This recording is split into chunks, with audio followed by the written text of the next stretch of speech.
지난주 말씀인도 받으신 거 서로 나누시고요. 초신자들이 있을 때는 그 학창 시절에 보면은 그 허풍 떨던 친구들이 있었죠.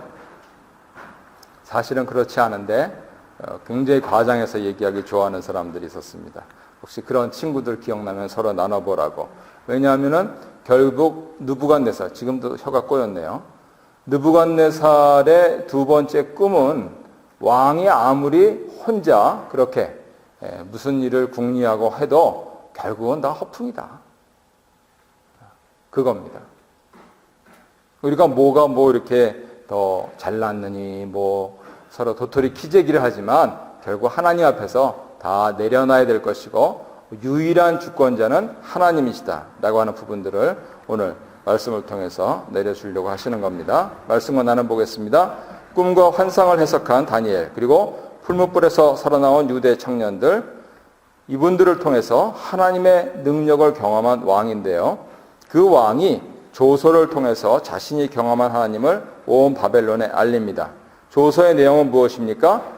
천하에 거주하는 내 영역에 사는 모든 백성과 나라들아. 왜냐하면 통일 제국이었기 때문에 방언이 다르고 민족이 다르고 과거 나라들이 달랐습니다.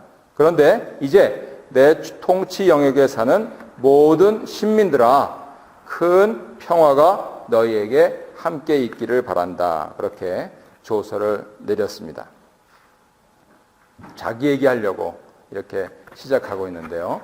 그렇게 하면서 사실은 자기 자랑을 하고 있습니다. 이 바벨론이라고 하는 나라는 너무 난공불락이었기 때문에 본인들이 스스로 생각해도 망하지 않을 거라고 그렇게 단언해서 망한 나라입니다. 성벽 두께가 45m였다 그러니까. 오늘날에도 이렇게 싼 데는 없습니다. 두께가 45m였다니까.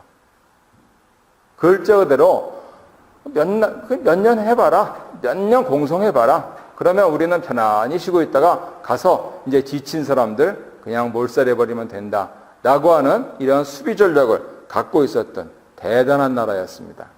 더구나 이집트의 피라미드와 더불어서 바빌론 하면은 고대 건축물의 7대 불가사의 중에 하나인 공중정원이라는 게 있죠.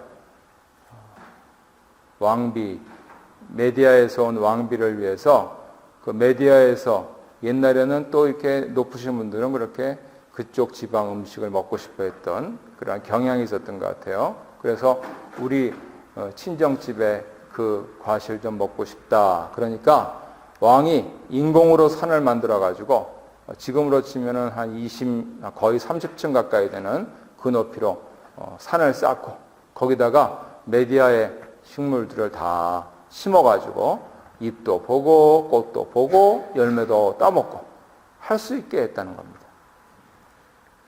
그 뭐 권력이 있으면 할 수 있겠지. 근데 지금도 상상이 안 되는 게 지상에서 한 100m 높이가 되는데 어떻게 거기다가 물을 줬을까? 아직도 풀리지 않는 거예요. 그래서 7대 불가사의 하나라고 그러는데 왕비 한 사람을 위해서 그 30층 높이의 인공산을 쌓을 만큼 그리고 거기에 식물이 살게 할 만큼 대단한 위용을 자랑했던 나라였습니다. 아니 제국이었습니다. 그런데 이 제국은 힘에 의한 제국이었습니다. 느부갓네살이라고 하는 걸출한 영웅이 모든 나라들을 다 깡그리 굴복시키고 그리고 세운 그러한 나라였습니다. 그래서 그 나라에 평화가 있기를 원한다. 이렇게 얘기를 합니다. 폴 케네디라는 영국 분이신데 예일에서 지금 이제 은퇴하셨을 거예요. 제국에 대해서 연구를 하신 분인데 인류 역사상 100년 넘어간 제국은 없다. 이렇게 결론을 내리셨습니다. 왜냐하면 그것이 정치, 군사력에 의존하고 있기 때문입니다. 사실은 바벨론 제국도 한 80년 가까이 그렇게 간 제국인데 지금 본문에 나오는 느부갓네살 왕이 혼자서 42년 동안 해먹은 왕입니다. 대단한 왕이죠. 그랬을 때 이분이 말하는 평화라는 것은 그 평화 이면에 숨겨진 수많은 학살과 굴종과 죽음과 그리고 피지배라고 하는 것을 상정을 하고 있습니다.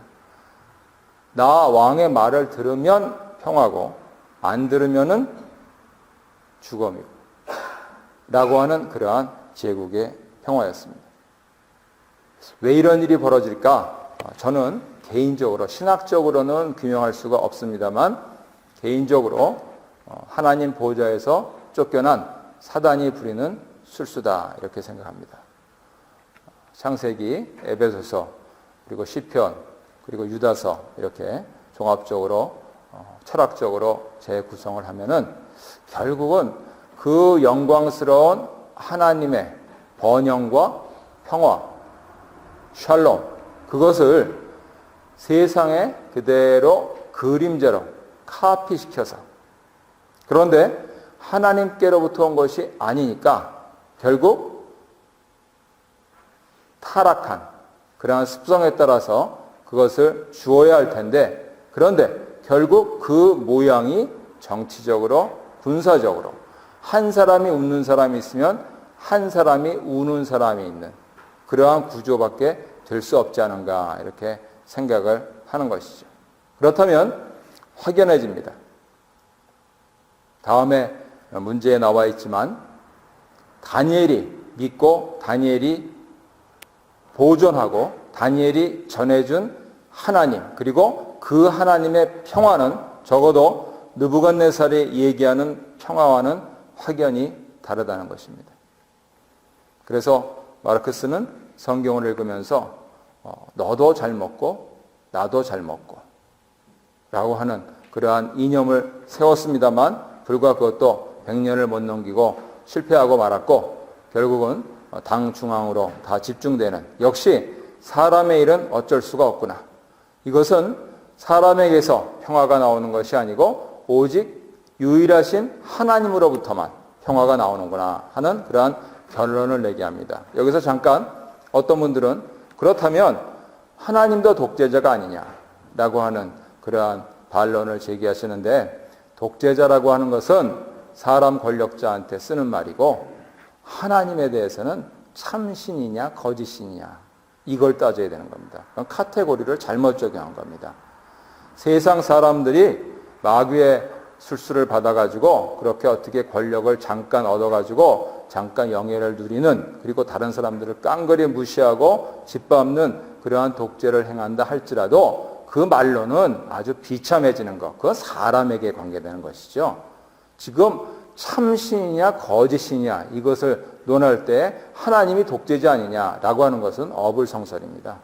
근데 요즘 안티 기독교들은 이제 많이 그런 부분들을 하는데 뭐 워낙 좀 이런 얘기들을 할 수가 없어서 그냥 또 어떤 분이라도 과연 참신을 섬기느냐 우상을 숭배하느냐 하는 그 문제로 하나님을 생각하는 계기가 마련됐으면 좋겠습니다. 2번 보겠습니다. 바벨론 왕은 어떻게 하나님을 높입니까? 지극히 높으신 하나님이 내게 행하신 이적과 놀라운 일을 내가 알게 하기를 즐겨하노라. 참으로 크도다 그의 이적이요 참으로 능하도다 그의 놀라운 일이요 그의 나라는 영원한 나라요 그의 통치는 대대에 이르리로다. 놀라운 고백을 하고 있죠.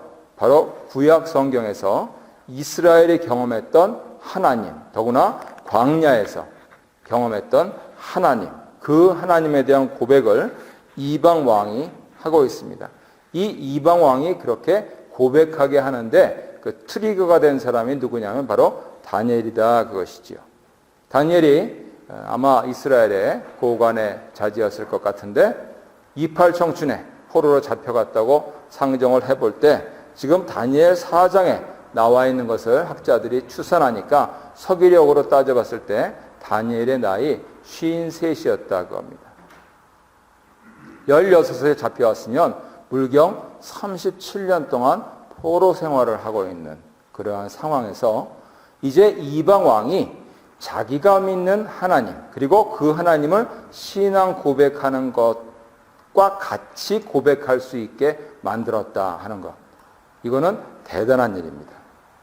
물론 다른 문제는 느부갓네살 왕이 말은 그렇게 하는데 마음으로 진심으로 믿었냐. 이 심장이 그렇게 고백을 했느냐 하는 것은 이제 또 다른 문제죠. 그런데 바벨론의 고관 대적의 자제도 아니고 포로로 잡혀와서 37년 가까이 난민 생활을 하던 이 사람이 어찌어찌해서 왕궁까지 들어가서 그저 자기 목숨 하나 부지하기 급급했을 텐데 왕으로 하여금 이러한 고백을 하게 했다. 이것은 현대 자유민주주의 국가에서 사는 우리에게 굉장히 도전이 되는 겁니다. 과연 나는 어떻게 살고 있나? 나는 하루하루 연명하며 살고 있나? 나는 자유민주 국가에서 사는데 더구나 우리가 두고 온 고국은 이제 잘 살게 되어가지고 잘 살게 됐는데 좀 어저께 기분 나쁜 게 맥도날드에 들어갔더니 우리나라 국기가 안 보이는 거예요. 그래서 이 맥도날드, 이 캐나다 맥도날드까지 우리나라를 무시하나 그래서 기분이 나빠가지고 한마디 하려다가 그냥 시간이 없어서 그냥 나와요. 일본 국기는 보이는데 우리나라 국기가 안 보이는 거예요. 우리도 참가하고 있잖아요. 그죠? 어쨌든 우리는 그렇게 해서 참 우리 고국 잘 살게 돼서 좋고 오지 말걸 뭐 그런 생각도 하고 그러는데 여기서 뭐 하고 있느냐? 나는 얼마나 오늘 하루가 보람되고 의미 있고 그리고 내 가족과 또 내 이웃에게 영향력 있는 삶을 사느냐 하는 부분들 굉장히 고민을 해야 됩니다. 다니엘서를 우리가 묵상하니까 그것을 해야 한다는 것이죠. 물론 그분이 받고 안 받고는 그분 자유고 그거는 그분에게 달린 일이고 하지만 우리는 하나님을 전할 사명이 있으니까 이 땅을 살게 하시는 것이다. 그리고 이렇게 좋은 환경을 주시는 것이다. 라고 하는 부분들을 잊지 말아야 되겠습니다. 2번 보겠습니다. 두 번째 꿈, 환상을 본 느부갓네살 왕은 두려워하며 번민하죠. 그리고 전처럼 먼저 바벨론 술사들을 부릅니다. 하지만 전처럼 아무도 이것을 해석할 수가 없었습니다. 아예 처음부터 꿈을 알고 있는 왕이 꿈부터 말해라 그러니까 전혀 속수무책이었는데 그래 이제는 얘기해 줄게 해석을 해라 그랬더니 이제 해석도 못하는 겁니다. 그래서 마지막으로 다니엘을 부르고 꿈을 가르쳐주고 그리고 해석을 알려달라고 부탁을 합니다. 왕이 왜 두려워하고 번민했습니까?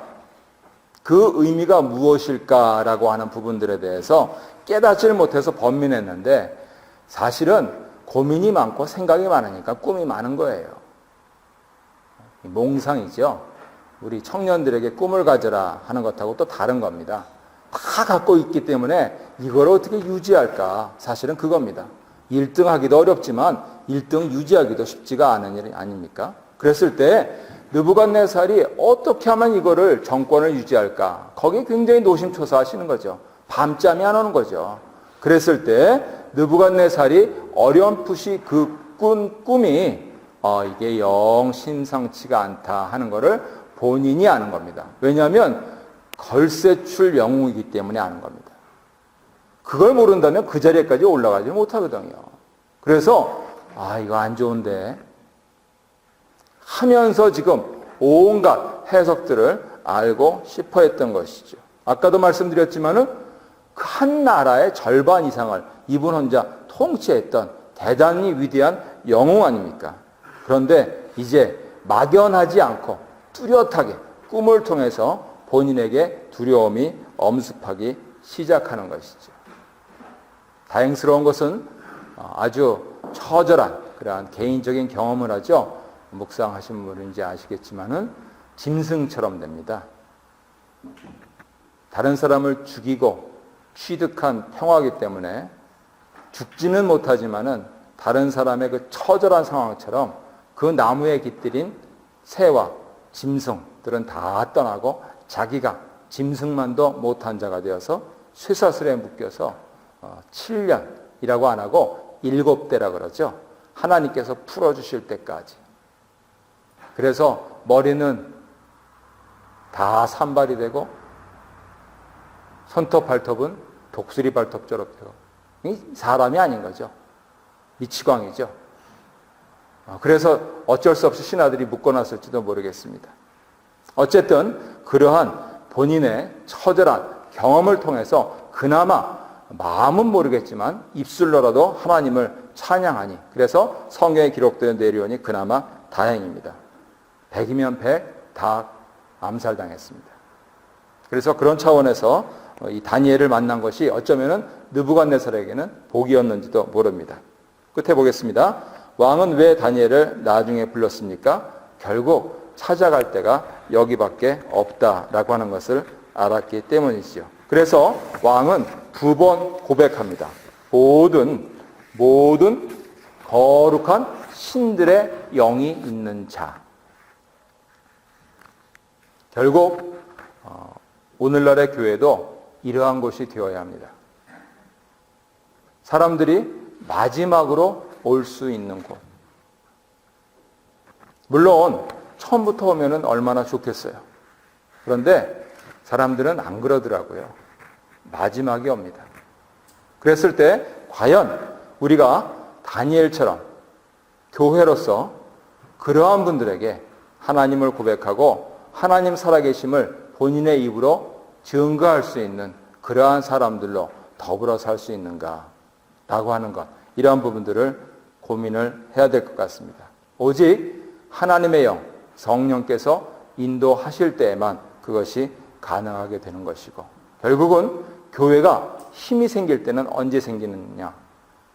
그런 분들이 좌절하고 낙담하시고, 또 한편으로는 이제 더 이상 갈 곳이 없는 분들이 오셔서 하나님을 재발견하고 또 하나님께 찬양을 돌리고 하는 그 일들이 본인들이 체험함을 통해서, 결국은 그래서 우리가 이 새벽에 또 모여서 기도들을 드리고 하는 그러한 것인데요. 그러한 일들이 일어날 때 교회에 참으로 큰 힘이 생깁니다. 우리 교회가 그렇게 좋은 교회가 되고 그러한 교회가 되기 위해서 다니엘에게 주신 지혜를 저에게도 주십시오.